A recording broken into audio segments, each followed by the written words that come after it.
Hello everyone, welcome to my new channel educators stock. Through this platform मैं आपको CBSE RBC board 11th और 12th की chemistry की preparation करवाता हूँ। इसके रिगार्डिंग मैंने आपको यूनिट 1 ठोस अवस्था का परिचय बता दिया था और सेकंड टॉपिक में ठोसों के प्रकार भी बता दिए थे, और अब आगे क्रिस्टल जालक और एका कोष्ठका के बारे में बताया था। अब इसके आगे स्टार्ट करेंगे अपन। तो देखिए दोस्तों,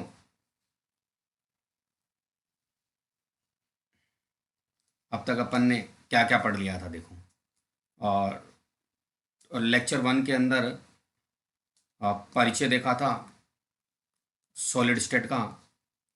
लेक्चर 2 के अंदर आपने ठोसों के प्रकार पढ़े थे, और लेक्चर 3 के अंदर I mean so that crystal जालक व एका कोष्ठका के बारे में पढ़ा था, जिसको अपन यूनिट सेल भी कहते हैं। एका कोष्ठका के बारे में आज अपन लेक्चर 3 को ही प्रोसीड करेंगे। उसमें इसका सेकंड पार्ट पढ़ेंगे लेक्चर 3 का।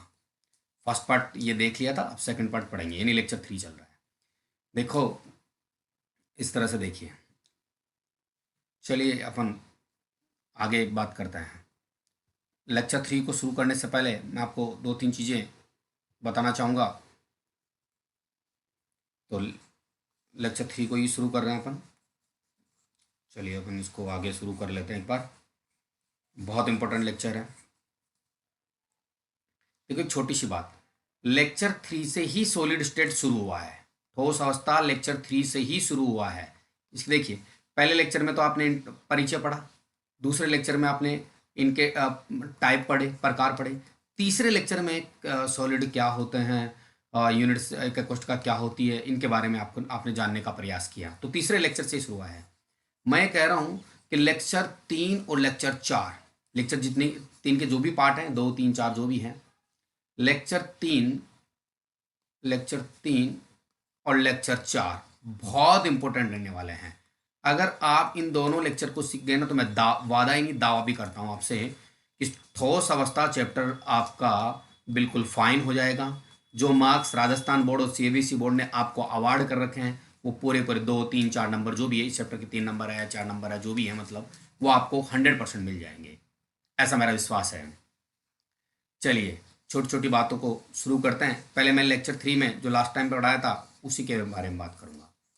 लास्ट टाइम मैंने एक छोटी चीज़ डिस्कस की थी, उम्मीद करता हूँ वो बातें आपको समझ में आ गई होगी। एक मतलब थोड़ा थोड़ा सा और बताता हूँ मैं। जो एका कोष्ठका होती है ना, अभी अपन नोट्स नहीं लिख रहे हैं, नोट्स लिखूंगा तो मैं इस पेज के 2 पार्ट कर दूंगा।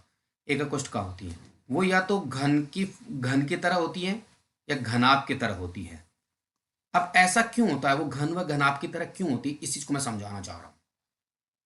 देखिए जो अवयवी कण होते हैं, अवयवी कण मतलब जिनसे ठोस मिलकर बना होता है, जो या तो परमाणु होंगे या अणु होंगे या फिर आयन होंगे, और उनको अपन एक गोले की तरह मानते हैं। अवयवी कणों को एक गोले की तरह मान के चल रहे हैं, कंसिडर करके चल रहे हैं कि वो अवयवी कण एक गोला होता है।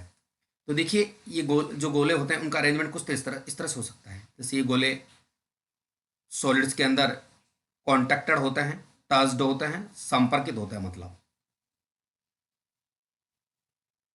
देखिए जब अपन एक रो बना रहे हैं, एक पंक्ति बना रहे हैं, मान लो ये एक पंक्ति, ये तो स्थिर बन गई, लेकिन बहुत सारी पंक्तियां बनानी हो तो इनका अरेंजमेंट 2 टाइप से हो सकता है।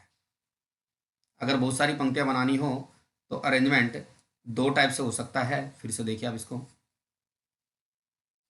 2 टाइप से अरेंजमेंट हो सकता है, ध्यान देना। मतलब मैं ये समझाना चाह रहा हूँ कि एक कोष्ठका घन या घनाभ की फॉर्म में क्यों होती है, घन या घनाभ की तरह क्यों होती है। देखिए ये जैसे मान लो ये एक गोला ये बना दिया, मैं पहले इस पंक्ति को वापस बना रहा हूँ। अब इसके नीचे और पंक्तियां लगा रहा हूँ। देखो ये पंक्ति आ गई है, इसके बिल्कुल सिद्ध में, ध्यान देना मेरी बात, मैं क्या कहना चाह रहा हूँ, ये बिल्कुल सिद्ध में आएगा। पहली वाली पंक्ति के गोले और दूसरी वाली पंक्ति के गोले बिल्कुल सिद्ध में है।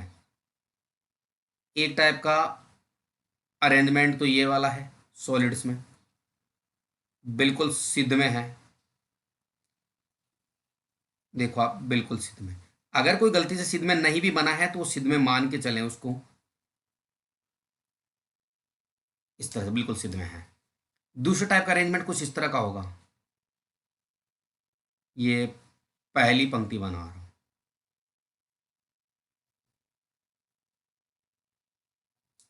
अब देखिए इन दोनों, जैसे एक गोला तो ये वाला, एक गोला है, इनके बीच में ये वाला गैप है ना, अभिकर्ण यहाँ आएगा कांस्टेंट पार्टिकल, अभिकर्ण यहाँ आएगा।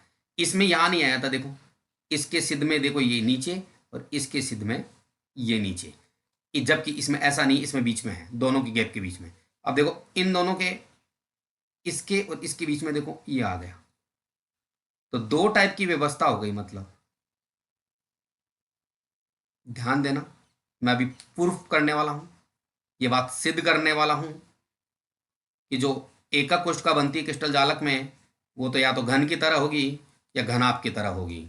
इस बात को मैं प्रूव करने वाला हूं, आप थोड़ा सब्र रखें, बस 2 या 3 मिनट की बात है, फिर आपको ये चीज़ कन्फर्म हो जाएगी कि वास्तव में एकक कोष्ठका रियलिटी में या तो घन की तरह होगी या घनाभ की तरह होगी। मुझे एक छोटी सी बात बताएं आप लोग, देखो इधर मान लो ये 4 गोले हैं, ध्यान देना, 1 2, इनके सेंटर लगा रहा हूँ, 3 और 4, इनके केंद्रों को मिला देता हूँ, ये लो, इनको केंद्रों को मिला देता हूँ मैं, मिल गया केंद्र, एक वर्ग बन गया। मैं कह रहा हूँ जैसे आपको ये एक स्ट्रक्चर दिख रही है, ये एक परत दिख रही है आपको, ये वाली परत ऐस पहले तो देखो बनी थी एक पंक्ति, ये वाली, फिर एक नीचे पंक्ति और बनाई, ये बनाई, ये बनाई, अब बन गई ये परत। तो ऐसी परत इसके नीचे भी तो हो सकती है ना, जैसी परत आपको ये दिख रही है यहां पर, ऐसी परत एक नीचे भी तो हो सकती है ना इसके, हो सकती है, 2 3 4 5 ऐसे पड़ते हैं। तो जैसा वर्ग आपको ऐसा दिख रहा है, नीचे अगर इसके एक परत हो तो ऐसा परत इसके एक वर्ग इसके पीछे भी होगा। तो देखो मैं इस वर्ग को तो मैं ऐसे बना रहा हूं, देखो जो सामने आपको दिख रहा है बना दिया, इसके पीछे होगा उसको मैं कुछ इस तरह से बना लेता हूं, इसके पीछे भी एक वर्ग होगा इस तरह से। अब इन वर्गों के जैसे पीछे भी वर्ग होगा, इस जो पीछे वर्ग हो उसके गोले होंगे, उसके केंद्र को ऐसे दिखा दिया। देखो आगे जो वर्ग है उसके जगह एक एक गोले का केंद्र ये है, जैसे इसकी बात कर रहा हूँ, ये एक केंद्रीय, इस गोले का केंद्रीय, इस गोले के, ऐसे इस 4 केंद्रीय हो गए, ये 4 कोनों 4 गोलों के केंद्रों को प्रदर्शित कर रहे हैं। अब इनको मिला दो आप, ये इससे मिल गया, ये इससे मिल गया, ये इससे मिल गया और ये इससे मिल गया, तो देखो क्या बना, एक, हालांकि मेरे से प्रॉपर नहीं बन पाया लेकिन एक घन बन गया है। अब देखो इस घन की 3 लंबाइयां है, ये ए मान लिया इसको, ये बी मान लिया और ये ऊपर वाली को सी मान लिया, तीनों लंबाइयां हैं एक घन की, ये तीनों लंबाई एक्स ए बी सी। अगर ये इक्वल होती है तो क्यूब बन जाएगा, मतलब घन बन जाएगा। और अगर इक्वल नहीं है, इनकी लंबाइयां ऊपर नीचे हैं, तो क्यूबॉइड बन जाएगा इस तरह का। अगर लंबाइयों में फर्क है तो इस टाइप का घनाभ बन जाएगा साहब, घनाभ बन जाएगा।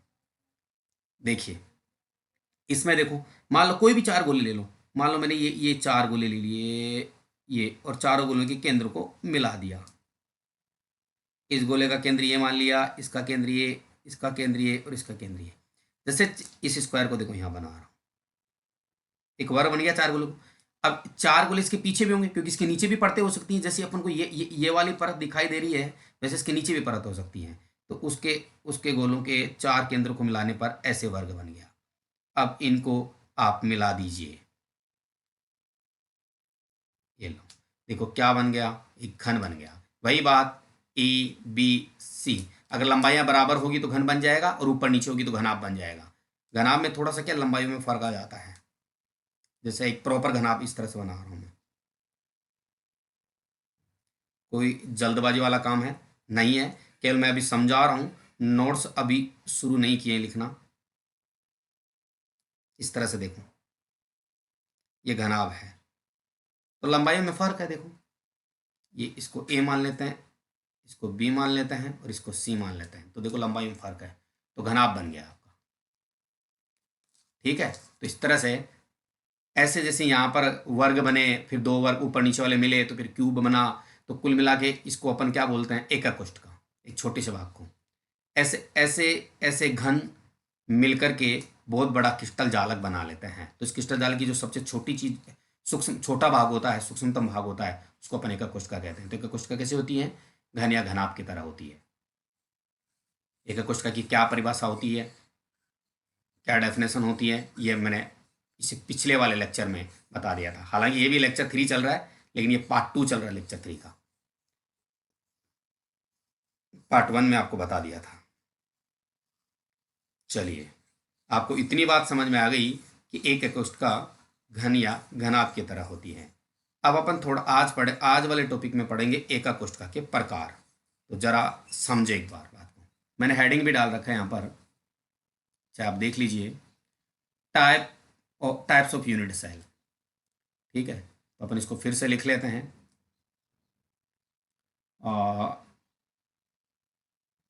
एकक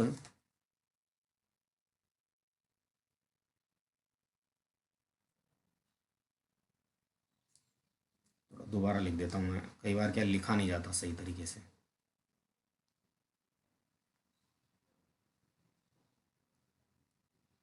एकक कोष्ठिका के प्रकार। तो देखिए, आप एक छोटी सी बात पहले समझ लेते हैं। देखो, एक एकक कोष्ठिका है, इसको मुख्यतः दो पार्ट्स में डिवाइड किया गया है, 1 और 2। दो प्रकार, सबसे पहले दो प्रकार में ध्यान दो, एक बार समझ लेते हैं, फिर अपन नोट्स बना लेंगे। एक है काय के, इसको बोलते हैं सिंपल। तो सिंपल को क्या बोलेंगे, इसको थोड़ा हिंदी में एक बार कई बार दिक्कत हो जाता है, एससीसी बोलते हैं, सिंपल क्यूबिक, सरल घनीय, हिंदी में बोलते हैं इसको सरल घनीय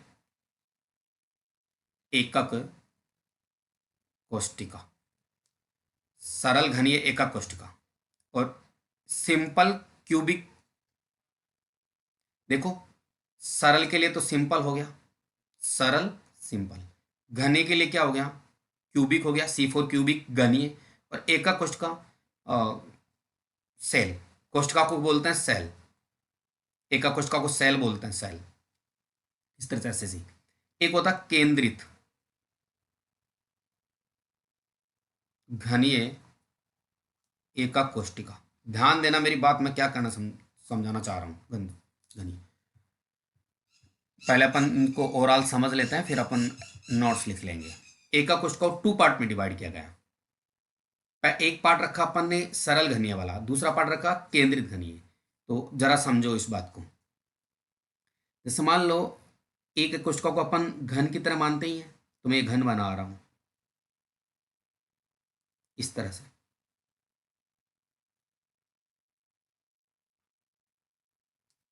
और इधर अगर मैं कह रहा हूं, देखो इसको एक चीज देखना, ये घन बन गया। जरा समझो, एक बार आप चौक का जो डिब्बा आता है, चौक का डिब्बा, उसको इमेजिन बनाओ। चौक के डिब्बे को सोचो एक बार, माइंड लगाओ, चौक का डिब्बा कैसा होता है। बताइए इस चौक के डिब्बे के कितने कोने होते हैं। चौक के डिब्बे में मेरे अकॉर्डिंग 8 कोने होते हैं। आपने भी इमेज बना लिया होगा और आपके अकॉर्डिंग भी 8 ही होंगे कोने, ये वाले, इन कोनों की बात कर रहा हूं मैं, इनकी। ये चौक के डिब्बे में थोड़ा इमेजिन बनाओ, कल्पना करो थोड़ा सा, 8 कोने होंगे। अच्छा, फलक कितनी होगी, 6 फलक। थोड़ा माइंड लगाओ, देखो 1 और इसके सामने 2, ऊपर 3 और नीचे 4। अब देखो ये वाली 5 और इसके सामने ये वाली 6, तो 6 फलक होती है। अच्छा, किनारे कितने होते हैं, किनारे इनको बोलते हैं किनारे। एक सेकेंड, हाँ देखो इनको किनारे बोलते हैं, 1 2 3 4। अब 4 ऊपर तो 4 नीचे भी होंगे, 1 2 3 और 4, 8 हो गए। अब देखो 9 10 11 और 12, यानी किनारे कितने हो गए, 12। 12 किनारे हो गए। तो बताइए, एक चौक के डिब्बे में 8 तो कोने हैं, 6 फलक हैं और 12 किनारे हैं। तो मुझे इतना बता दो, क्या चौक का डिब्बा घन की तरह हो सकता है क्या। तो आंसर होगा बिल्कुल हो सकता है। तो जब चौक के डिब्बे के 8 कोने, 6 फलक और 12 किनारे होंगे, तो इस घन के भी 8 कोने, 6 फलक और 12 किनारे होंगे। तो देखिए, अब आप बात को समझें, मैं इसको फिर से बना देता हूं।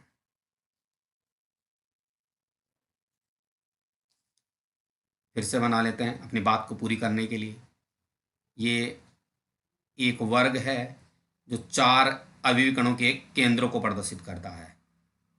इस तरह से ये दूसरा वर्ग है जो 4 अवयवी कणों के केंद्रों को मिला प्रदर्शित करता है। अब इनके केंद्रों को मिला देते हैं, मिलाने से एक घन बन गया और ऐसे बहुत सारे घन मिल जाते हैं तो क्रिस्टल जालक बन जाता है। और ये क्रिस्टल जालक का सबसे छोटा भाग होता है जिसको अपन एकक कोष्ठक कहते हैं। तो देखिए, जब कॉन्स्टिट्यूएंट पार्टिकल अवयवी कण सिर्फ कोनों पर होते हैं तो उसे बोलते हैं सरल घनीय एकक कोष्ठका। अगर किसी एकक कोष्ठका में अवयवी कण सिर्फ कोनों पर उपस्थित हो तो उसे क्या कहेंगे अपन? सरल घनीय एकक कोष्ठका बोलेंगे। और कोनों के साथ साथ देखो कहाँ कहाँ हो सकते हैं। देखो मैं 3 यहां पर घन बना रहा हूं, 3 एकक कोष्ठकाएं बना रहा हूं। कहने का मतलब बहुत आसान है, थोड़ा विश्वास बनाए रखें। वीडियो ज़्यादा लंबी नहीं होगी, लगभग आधे घंटे में कंप्लीट हो जाएगी सारी बातें आज के सेशन की। एक घन और एक एकक कोष्ठका और बनाता हूं मैं।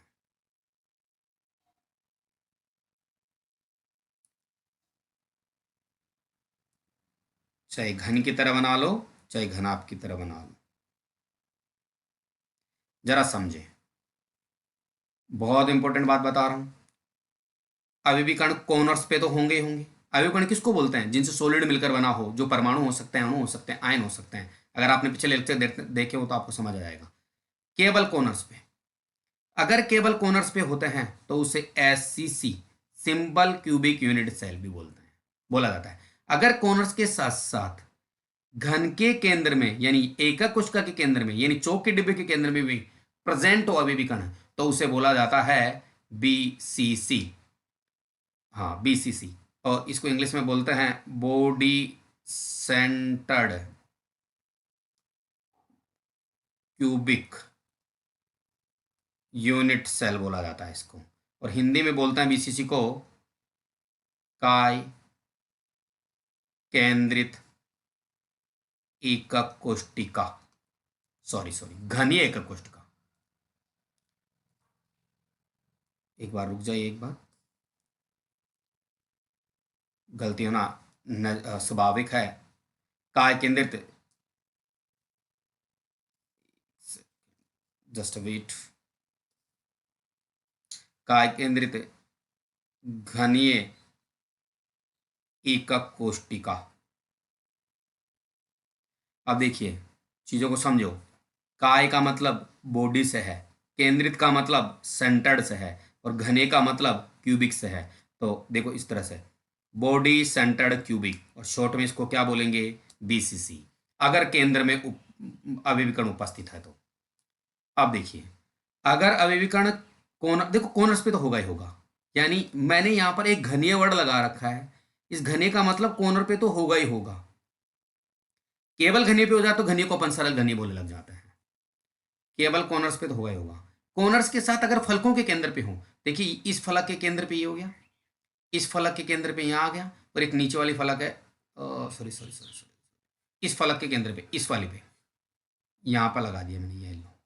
अब ध्यान देना, सबके इन तीनों के सामने एक एक फलक है। जैसे देखो, समझना बात को, मैं थोड़ा सा, यस यस यस,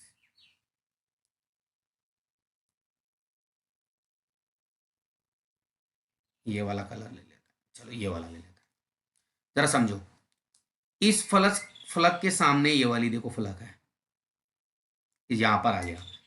इसके सामने देखो ये वाली फलक है, और इसके सामने देखो ये वाली फलक है जिसका सेंटर ये होगा। इसकी बात कर रहा हूं मैं, इसके सामने ये वाली, इसकी बात कर रहा हूं। तो दोनों ये यहाँ यहीं रहेंगे।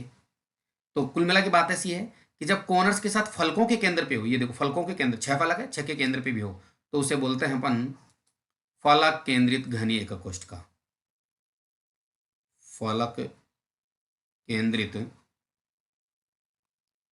घनीय एकक कोष्ठका, घनीय एकक कोष्ठका बोलते हैं। यानी इसको एफसीसी बोला जाता है, एफसीसी, फेस सेंटर्ड क्यूबिक मैं थोड़ा इसको थोड़ा प्रॉपर बनाऊँ क्या? सही नहीं आया आपको समझ में शायद। मैं थोड़ा अच्छे से लिख देता हूँ और भी। Face centred cubic unit cell. और थोड़ी देर बाद अभी लिखेंगे फेस सेंटर्ड। देखो जरा समझो बात को। एफ का मतलब फेस से है, फेस का मतलब फलक, सेंटर्ड का मतलब केंद्रित से है, और क्यूबिक का मतलब घनीय से है। तो फेस सेंटर्ड क्यूबिक ये वाला एक का कोष्ठका के लिए देखो, फेस सेंटर्ड क्यूबिक, और इस तरह से एफसीसी बन गया ये। अब नेक्स्ट में देखो आप अगले वाले। तो ये तो हो गया देखो एफसीसी, ये हो गया बीसीसी। इसमें देखो कॉर्नर्स पे तो होगा ही होगा, अभी भी कॉर्नर्स पे तो होंगे होंगे। दो फलकों के, दो विपरीत फलकों के केंद्र पे, विपरीत का मतलब अगर मान लो अभी भी कर्ण यहां होगा तो इसके सामने वाली कौन सी है? ये वाली। दो आमने सामने हो सकता है। अगर मान लो अभी कर्ण को अपन यहां रखते कोनों के साथ साथ, तो दूसरा फिर यहां आता। दो विपरीत फलकों के केंद्र पे आता है। जब वो दो विपरीत फलकों के केंद्र पे आता है तो उसको ईसीसी बोला जाता है, एंड सेंटर्ड क्यूबिक बोला जाता है, end centred cubic unit cell. और इसको हिंदी में बोलते हैं अंत्य केंद्रित एकक कोष्टिका। अंत्य केंद्रित एकक कोष्टिका। तो देखिए यहां पर अपने पास तीन पार्ट हो गए हैं। देखो ध्यान दो, अगर कोनों के साथ साथ एकक कोशिका केंद्र में आएगा तो बीसीसी, फलकों के केंद्र पे आएगा तो एफसीसी, और दो विपरीत फलकों के केंद्र पे आएगा तो ईसीसी। तो यहां पर कितने टाइप हो गए? एक, दो, ये तीन, तीन टाइप हो गए, और एक टाइप ये। तो पहले तो इनको दो पार्ट में डिवाइड किया गया, एक और दो। फिर दूसरे नंबर वाले को तीन पार्ट में डिवाइड कर दिया, तो टोटल तीन तो ये है, एक ये है। टोटल यूनिट सेल कितनी हो गई? 4। तो देखिए एकक कोशिका को दो पार्ट में डिवाइड किया गया, फिर इसको तीन में, और तीन। तो देखो अगर इनडायरेक्ट बात करें, अप्रत्यक्ष रूप से अपन कह सकते हैं कि एकक कोशिका कितने टाइप होते हैं? 4 टाइप होते हैं, जिनमें तीन तो केंद्रित वाले हैं और एक सरल घनीय वाला है। आपको कोई नहीं पूछेगा कितने टाइप, कैसे क्या टाइप होते हैं, इनके बेस पे कुछ क्वेश्चंस बनते हैं, वो आपसे पूछे जाएंगे। तो अब अपन इसको अब नोट्स लिखना शुरू करते हैं, और बहुत ही आसान भाषा में नोट्स लिखेंगे अपन, ताकि आपको एक बार पढ़ते ही मगअप हो जाए, आपको किसी प्रकार की कोई असुविधा नहीं हो। बस इसी का ध्यान में रखते हुए मैं आपको नोट्स लिखा रहा हूँ। तो टॉपिक का ये मान लो, जो भी कुछ समझना है इस लेक्चर का वो मैंने सब कुछ समझा दिया। अब सिर्फ नोट्स लिखना बाकी है, जिनको आप नोट्स कॉपी में नोट डाउन कर लेना मेरे साथ साथ।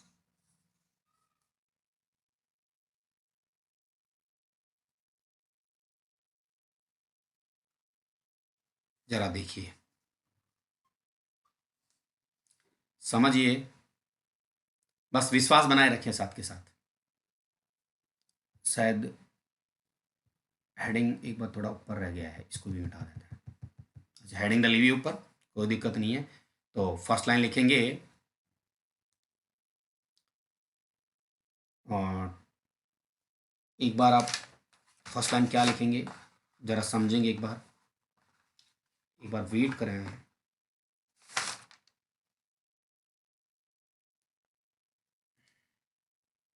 ये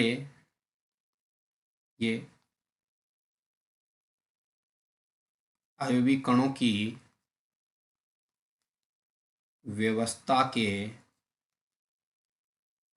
आधार पर 4 प्रकार की होती हैं। 3 केंद्रित वाली और एक सरल वाली। 4 प्रकार की, 4 प्रकार की होती हैं। ठीक, स्मॉल ए सरल घनीय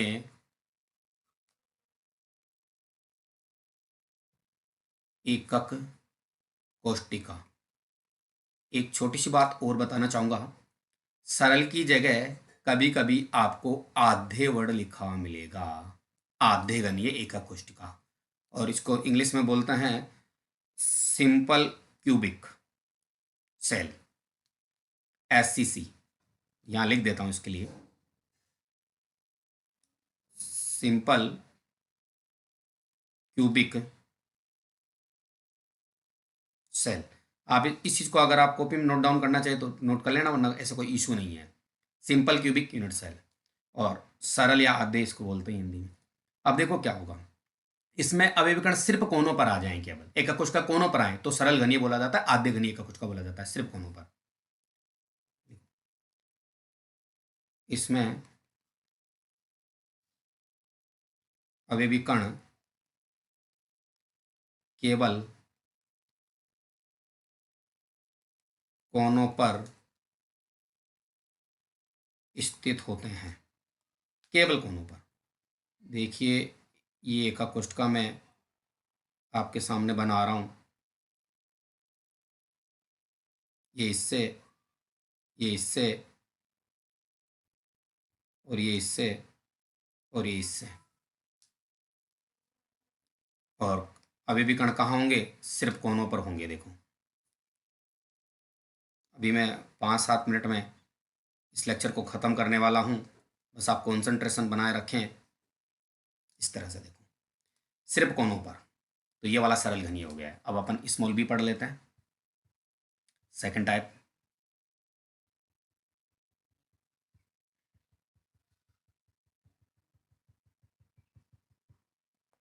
स्मॉल बी,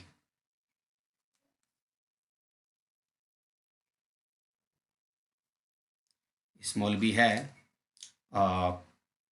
काय केंद्रित, काय केंद्रित घनीय एकक कोष्टिका। देखिए इसको बी सी बोलते हैं, रीजन बी फॉर बॉडी यानी काय, सी फॉर सेंटर्ड यानी केंद्रित, और सी केंद्रित, सी फॉर क्यूबिक यानी घनीय, बीसीसी। देखिए इसमें अवयवीकरण कोनों के साथ साथ एकक कोष्ठका के केंद्र में भी स्थित होते हैं। इसमें अवयवीकरण कोनों के साथ साथ एकक कोष्ठका के केंद्र में भी स्थित होते हैं। देखिए इसका, इसके लिए इधर डायग्राम बना लेते हैं एक बार अपन। ये देखिए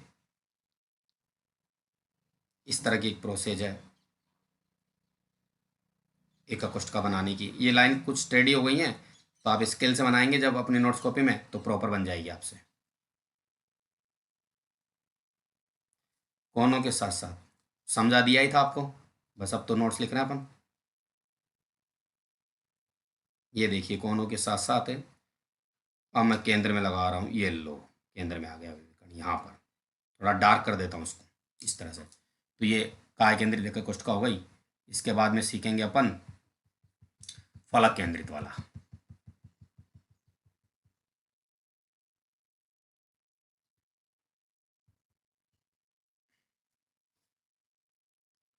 स्मॉल सी फलक केंद्रित घनीय एकक कोष्ठिका, इसको एफसीसी बोलते हैं। F for face, C for centred, फिर सी फॉर घनीय यानी क्यूबिक, फेस सेंटर्ड क्यूबिक। चलिए इसमें अवयवीकरण कोनों के साथ साथ एकक कोष्ठिका के, कुछ किताबों में घन लिखा होगा एकक कोष्ठिका की जगह, तो बात वही है। एकक कोष्ठिका के फलकों के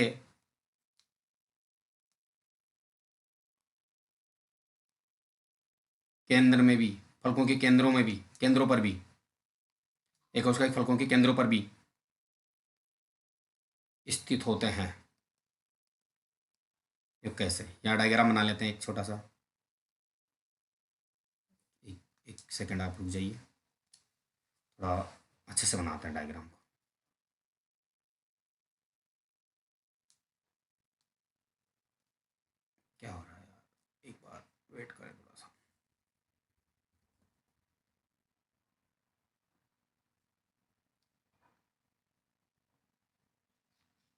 उम्मीद करता हूँ कि ये लेक्चर थर्ड का पार्ट 2 चल रहा है। इससे पहले के लेक्चर आपने देख लिए होंगे, और अगर आपने नहीं देखा है तो मेरी रिक्वेस्ट आपसे कि आप देख लें। मैं पूरे दावे के साथ कह सकता हूँ कि ये सब चीज़ें आपको आसान लगेगी अगर आप लेक्चर 1 से देख रहे हैं। तो बीच का लेक्चर उठाएंगे आपको समझ नहीं आएगा। आप लेक्चर 1 से देखें। अगर कोई बच्चा इन वीडियोस को शुरू से देख रहा है और किसी को सजेस्ट भी करता है ये वीडियो देखने के लिए, तो उसे उसे पहले बता दें कि आप लेक्चर 1 से देखेंगे तो बढ़िया समझ में आएगा। लेक्चर बीच में से उठाएंगे तो समझ में आने में दिक्कत आएगी। ये विज्ञान विषय की चीज़ें हैं, इतनी आसान नहीं है कि जैसे जैसे पढ़ लें और जैसे जैसे छोड़ दें। इनको तरीके एक सिस्टमेटिक तरीके में पढ़ेंगे तो ही समझ आएगी चीज़ें। देखिए कॉर्नर्स के साथ साथ देखो ये कॉर्नर्स पे आ गया, कॉन्स्टेंट पार्टिकल्स अविविकर्ण कॉर्नर्स पे आ गए। देखो अब फलकों के केंद्र पे देखो, मैं इस फलक का केंद्र ये है, ध्यान देना, और इसके सामने एक फलक है ये वाली, इस पे ये बना दिया। अब ध्यान देना एक बार, एक ये ऊपर फलक है, ऊपर ऊपर इसके जस्ट अपोजिट देखो सामने ये वाली फलक, देखो ये बना दिया। अब ध्यान देना, मैं इस फलक की बात कर रहा हूं, इसकी मैं इसकी बात कर रहा हूं। देखो इसका केंद्र देखो ये रहा। मैं इस फलक की बात कर रहा हूं, थोड़ा सा बता देता हूं आपको। मैं इस फलक की बात कर रहा हूँ और इसका केंद्र ये है, और इसके सामने ये वाली फलक है, देखो ये वाली फलक, और इसका केंद्र ये वाला है। अगर आप स्केल से प्रॉपर बनाएंगे समझ में आ जाएगा। तो देखो 6 फलक और 6 अविविकर्ण दिख रहे हैं आपको सामने। तो ये एफसीसी वाला डायग्राम हो गया। अब बचता है ईसीसी।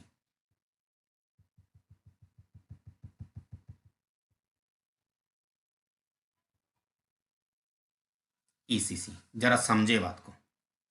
और स्मॉल डी अंते केंद्रित घनीय एकक कोष्टिका, इसमें अविविकर्ण थोड़ी लिख लेते अपन। इसमें अविविकर्ण अविविकर्ण कोनों के साथ साथ, ध्यान देना, दो, ये इंपॉर्टेंट नहीं लिख रहा हूं, दो विपरीत फलकों के, विपरीत वर्ड है, विपरीत फलकों के केंद्रों, एक बार रुको सही नहीं लिखा गया। दो विपरीत फलकों के केंद्रों पर भी स्थित होते हैं। ये कैसे बताते हैं आपको। ये एक एककोष्ठ का इस तरह से है,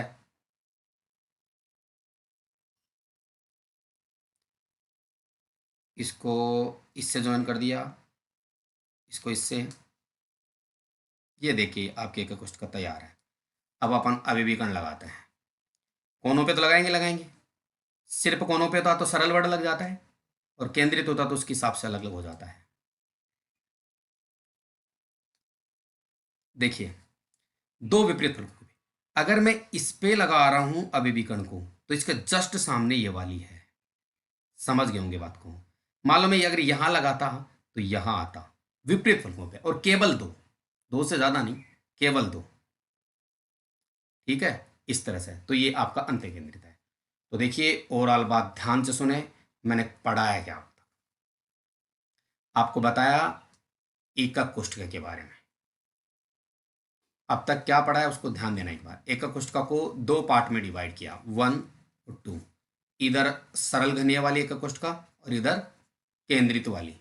केंद्रित वाली को 3 पार्ट में डिवाइड किया गया, ध्यान देना, बीसीसी, एफसीसी और ईसीसी। अगर केवल घन के केंद्र में होगा तो बीसीसी, कोनों के साथ साथ, अगर कोनों के साथ साथ फलक के केंद्र पे होगा तो एफसीसी, और कोई दो विपरीत फलकों पे होगा तो ईसीसी। बस इतना सा पढ़ा आज अपन ने। ठीक है, मैं फिर से रिक्वेस्ट कर रहा हूँ आपसे, फाइनल में यही कहूँगा कि अगर किसी बच्चे ने बीच में से शुरू किया तो बीच में से शुरू नहीं करें। आप लेक्चर 1 को देखें, फिर लेक्चर 2 को देखें, और फिर लेक्चर 3 को देखें। लेक्चर 2 के कुछ पार्ट्स हैं उनको देखें, मतलब कंप्लीट देखना है लेक्चर 2 को। लेक्चर 1 में एक टॉपिक 1 करवाया है, लेक्चर 2 में टॉपिक 2 करवाया है, और लेक्चर 3 में टॉपिक 3 चल रहा है। तो शुरू से देखें। सीक्वेंस साइंस में बहुत मायने रखती हैं। अगर आप सीक्वेंस से चलते हैं तो चीज़ें समझ में आती हैं। उम्मीद करता हूँ ये वीडियो आपको समझ में आया होगा और अच्छा लगा होगा। तो चलिए इस वीडियो में, इस सेशन में अपन इतना ही रखेंगे। Thanks for watching. If you like this video, share more and more, I like it also.